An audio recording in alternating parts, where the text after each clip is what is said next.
Σήμερα θα σας δείξουμε πώς μπορούμε να συνδέσουμε τη συσκευή Μπριτάνια στη βρύση μας. Αρχικά ξεβιδώνουμε τη σίτα που υπάρχει στο μπροστινό μέρος της βρύσης μας. Όπως βλέπουμε εδώ πέρα υπάρχει εξωτερικό σπήρωμα. Οπότε παίρνουμε αυτό το μεταλλικό ρακόρ το οποίο υπάρχει στη συσκευασία μας, το κρατάμε στο κάτω μέρος με το κλειδί του και χρησιμοποιώντας αυτό το πλαστικό κομμάτι το οποίο είναι βιδωμένο στη συσκευή μας, το βιδώνουμε στη βρύση μας.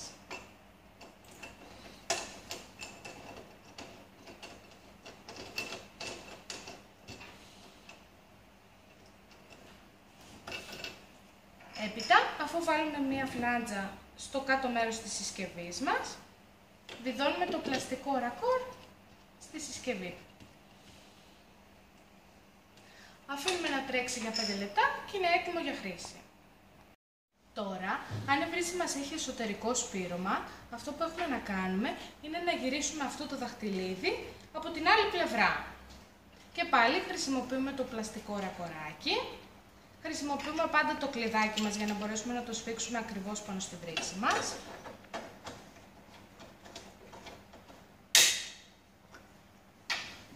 Βιδώνουμε το πλαστικό ρακόρ πάνω στη συσκευή μας.